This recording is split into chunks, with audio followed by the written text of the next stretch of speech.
नमस्कार। खबरों की खबर में आपका स्वागत है। ऐसा लग रहा है पाकिस्तान का अंत समय आ गया है। हिंदुस्तान के प्रधानमंत्री नरेंद्र मोदी मीटिंग पे मीटिंग लिए जा रहे हैं। सेना को खुली छूट दे दी गई है। बड़े हमले की तैयारी, बड़े कार्रवाई की तैयारी हो रही है और पाकिस्तान का प्रधानमंत्री हॉस्पिटलाइज हो गया। खबर आ रही है बवासीर हो गया उसको। और तो और एक दिन और बीत गए, पता नहीं रावलपिंडी के कौन से बंकर में जाकर छिप गया है वो कायर जनरल मुनीर, जिसका हिंदुस्तान को उसका सर चाहिए। वो डर के छिपा बैठा है। ऐसे में इस मुल्क का क्या होगा?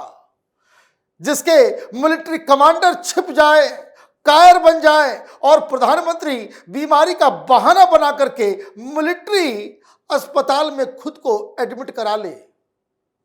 क्या क्या खबर छप रही है अखबारों में। हेडलाइन देखिए, पीएम शहबाज शरीफ हॉस्पिटलाइज्ड। भारत से बढ़े तनाव के बीच अस्पताल में भर्ती हुए Pakistani PM. Secret paper leak होने के बाद हुआ खुलासा। एक और खबर छपी है, पाक पीएम शहबाज शरीफ अस्पताल में क्यों हुए एडमिट। सीक्रेट पेपर से खुली पोल। बीमारी का नाम जानकर चौंक जाएंगे आप। पाकिस्तानी पीएम किस बीमारी के चलते अस्पताल में दाखिल, हॉस्पिटल के गुप्त दस्तावेज से रिवील। वो गुप्त दस्तावेज हमारे पास है, वो दिखाऊंगा मैं अभी आपको हंसी भी आएगी। देश के ऊपर इतना बड़ा संकट और प्रधानमंत्री जाकर के घुस गया हॉस्पिटल के अंदर। हॉस्पिटल के अंदर घुस गया है और जिस आर्मी जनरल को जिसने ये कुकर्म करवाया, जिसके ऊपर खतरा मंडरा रहा है, जो टारगेट नंबर 1 है प्रधानमंत्री मोदी का, वो बंकर में जा छिपा है। हमने कल भी कहा था कि वो छिपा है अपने कुकर्मों की वजह से। पाकिस्तान की सेना में दो फाड़ हो चुका है। पाकिस्तान के बहुत सारे जनरल, ब्रिगेडियर रैंक के लोग मुनीर की बात नहीं मान रहे। उसको हिंदुस्तान से कम और अपने ही लोगों के द्वारा टारगेट किए जाने का ज्यादा खतरा है। और इसलिए देखिए क्या खबर छपी है। इस तरह की खबरें हर जगह है, हिंदी अंग्रेजी हर जगह,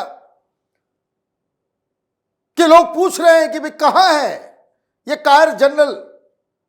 ये आतंकवादियों के द्वारा ये कायराना हरकत ही करवा सकता है, मासूम लोगों की जान ले सकता है। इसके अलावा आमने सामने की लड़ाई लड़ने की इसमें कोई हिमाकत नहीं है। ये दूसरों को मरवाकर चोरी करके अमेरिका भागने की फिराक में है। अपने परिवारों को पहले ही फेंक चुका है बाहर कि निकल जाओ यहां से। कई सारे लोग ये काम कर रहे हैं। क्या खबर छपी है पाकिस्तानी मीडिया में, जो खबरें चल रही है उसके अनुसार सेना प्रमुख जनरल आसिम मुनीर अंडरग्राउंड हो चुके हैं और वह किसी सुरक्षित बंकर में छिपे हुए हैं। यह स्थिति तब बनी जब पहलगाम में हुए आतंकी हमले की साजिश के तार जनरल मुनीर से जुड़े होने की खबरें सामने आई। सूत्रों का कहना है कि इस हमले की योजना आईएसआई के समर्थन से बनी और इसमें मुनीर की सीधी भूमिका थी। यह पाकिस्तान के लोग कह रहे हैं। किसने फंसा दिया? और जब इसकी डायरेक्ट कनेक्शन निकल रहा है तो इसको तो मालूम है कि प्रधानमंत्री मोदी ने कहा है कि अकल्पनीय, जो इमेजिन नहीं कर सकते उस तरह की कार्रवाई की जाएगी। तो इसको यह लग रहा है कि कहीं इनके सिर पे कोई मिसाइल न गिर जाए, इसलिए बंकर में जाकर के छुप जाओ। और वो भी न्यूक्लियर बंकर में छिपा हुआ है। और वहां के लोग क्या कह रहे हैं? एक आईएसआई के एक वरिष्ठ अधिकारी ने गुप्त बातचीत में कहा कि जनरल मुनीर की सोच किसी साइकोपैथ जैसी है। उन्होंने सोचा था कि पहलगाम जैसा हमला उन्हें पाकिस्तानी जनता का समर्थन दिलाएगा, लेकिन उल्टा उन्हें अंतर्राष्ट्रीय स्तर पर आलोचना झेलनी पड़ रही है। यहां तक कि सऊदी अरब और यूएई की खुफिया एजेंसियों ने भी मुनीर के चरित्र और फैसले पर नाराजगी जताई है। पाकिस्तान के भीतर भी जनरल मुनीर के खिलाफ आवाजें उठने लगी हैं। वहां के वरिष्ठ पत्रकारों, विश्लेषकों और रिटायर्ड फौजी ऑफिसरों ने मुनीर की कट्टर और भड़काऊ सोच को जिम्मेदार ठहराया है। उनका कहना है कि भारत के खिलाफ नफरत फैलाने की मुनीर की नीति अब पाकिस्तान पर भारी पड़ रही है। लीजिए, अब ओपन आर्मी चीफ के खिलाफ पाकिस्तान में कोई बोल नहीं सकता, कोई नहीं बोल सकता, मीडिया में डिस्कशन नहीं हो सकता, लेकिन अब वही लोग सवाल खड़े कर रहे हैं।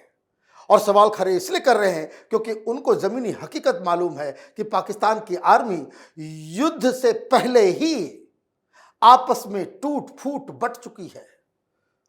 कुछ और खबरें आई है बलूचिस्तान से, उधर बीएलए का आक्रमण तेज हो गया है, वहां से भाग रही है पाकिस्तान की सेना। उनको कुछ लगाया जा रहा है कि हिंदुस्तान के बॉर्डर पे आओ, पता नहीं इधर क्या हो, और उधर संख्या घट रही है, तो बीएलए का आक्रमण तेज हो गया है। खबर यह भी आ रही है कि ये अफगानिस्तान से भी लोग पाकिस्तान के अंदर घुसने की तैयारी में जुट गए। उधर बॉर्डर अपने आप एक अलग डिस्टरबेंस पैदा हो गया है, मतलब चारों तरफ से घिर गए। तो प्रधानमंत्री को कमान संभालनी थी, तो वो नवाज शरीफ के पास गए, मिलके आए। नवाज शरीफ ने कहा कि मोदी से पंगा मत लेना, बर्बाद हो जाओगे, ये आर्मी वालों की चाल है, तुम्हारी कुर्सी चली जाएगी, तुम बलि का बकरा बन जाओगे। ये समझ में आई बात, वो सीधे चला गया हॉस्पिटल, बाबासीर हो गया है। और जो खबर छप रही है हर जगह कि किस तरीके से एक सीक्रेट लेटर बाहर आया है, उस सीक्रेट लेटर को देखिए, ये है, उसमें क्या क्या लिखा हुआ है। सब्जेक्ट कॉन्फिडेंशियल, छुपा कर रखना, किसी को बताना नहीं है। ये गाइडलाइन दिया गया था कि भाई बीमारी के बारे में मत बताना। और बहुत सारे अखबार वाले पाकिस्तान में वो ये कह रहे हैं कि नहीं नहीं नहीं नहीं नहीं, लेकिन ये हकीकत है। कहाँ है, 2 दिन से इधर आया, कहीं प्रेस कॉन्फ्रेंस कर रहा है, नहीं कर रहा है। क्यों? सब छिपे हुए हैं, पता नहीं क्यों सब छिपे हुए हैं, कोई सामने नहीं आ रहा। Hospitalization of the honourable prime minister at CMH Rawalpindi, एक कंबाइंड मिलिट्री हॉस्पिटल है रावलपिंडी के अंदर, आर्मी हेडक्वार्टर के अंदर, कि यहां सुरक्षित रहेंगे। तो ये स्थिति हो गई है। क्या लिखा गया इसमें?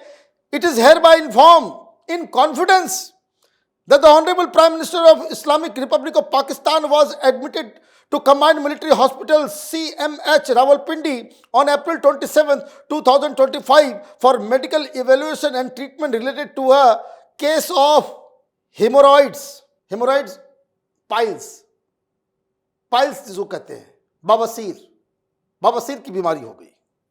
ये लेटर बता रहा है, कोई इमेजिनेशन से मैं नहीं पढ़ रहा हूं, ये लेटर बता रहा है।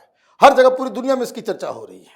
The prime minister remains under expert care of a specialised medical team at CMH. As of the latest update, his health condition is stable and he is responding well to the prescribed course of treatment. The hospitalization has been undertaken as a precautionary and standard medical measure advised by his attending physicians. All concerned officers are advised to maintain strict confidentiality of this information. No disclosure to media or public forum is permitted unless officially authorized by the Prime Minister's Office, Media Wing or the Ministry of Information and Broadcasting. लीजिए, चिट्ठी जारी की कि भाई इसको हल्ला मत करना, हमारा प्रधानमंत्री जो है हॉस्पिटलाइज हो गया है। और कब तक हॉस्पिटलाइज रहेंगे पता नहीं, मोदी जी काम कर जाएंगे, पाकिस्तान तबाह हो जाएगा, तब ये हॉस्पिटल से निकलेंगे। और हॉस्पिटल से निकलेंगे या हॉस्पिटल से कहीं ऐसा प्रिस्क्रिप्शन न मिल जाए कि स्थिति खराब हो रही है, इनको लंदन ट्रांसफर कर दिया जाए। सारे लोग भाग रहे हैं वहां से, जिसके पास भी पैसा है बोरिया बिस्तर लेकर के भाग रहा है कि पाकिस्तान से निकलो, पता नहीं कहर कहां टूटे। कहा कि प्रधानमंत्री मोदी बता ही नहीं रहे हैं क्या करेंगे। तो अकल्पनीय का मतलब कि जिसको तुम इमेजिन नहीं कर सकते हो, तो सब लोग इमेजिन करना चालू कर दिए पाकिस्तान के अंदर में कि इधर भी हो सकता है, इधर भी हो सकता है। तो यह स्थिति पाकिस्तान की है। पूरी दुनिया से पाकिस्तान को थू थू किया जा रहा है। टर्की थोड़ी देर के लिए सामने आया, लेकिन पता नहीं क्यों यू टर्न ले लिया। कोई इस्लामिक मुल्क पाकिस्तान के साथ नहीं है। तुमने काम ही ऐसा गंदा किया है, कोई मानवतावादी आदमी तुम्हारे साथ रहेगा नहीं, कोई भी रैशनल दिमाग का आदमी वो तुम्हारे साथ आएगा नहीं। और इधर हिंदुस्तान में प्रधानमंत्री मोदी चाणक्य नीति के अनुसार चाल चल रहे हैं। हिंदुस्तान के विपक्ष का भी हिसाब किताब लगा रहे हैं, जो इन सब चीजों के अंदर एक कोई फुटहोल खोजना चाह रहा है ताकि अपने ही देश के खिलाफ प्रोपेगेंडा किया जा सके, उसका भी इलाज कर रहे हैं और दनादन फैसले पे फैसले लिए जा रहे हैं। अमित शाह तमाम पैरामिलिट्री फोर्सेस को कोऑर्डिनेट करने में लगे हुए हैं और तो इधर प्रधानमंत्री मोदी ने Indian navy, Indian army, Indian air force को खुली छूट दे दी है कि तुम तय करो कि तुम्हें क्या करना है, टारगेट क्या होगा ये तुम तय करो, टाइम क्या होगा तुम तय करो, जो काम में तुम्हारी वीरता है उसका प्रदर्शन करो। हिंदुस्तान बदला चाह रहा है, इस मुनीर का हिसाब किताब चाह रहा है। आप देखते रहिए कैपिटल टीवी। हमारे वीडियोस को लाइक कीजिए, शेयर कीजिए और हमारे चैनल को सब्सक्राइब कीजिए। धन्यवाद।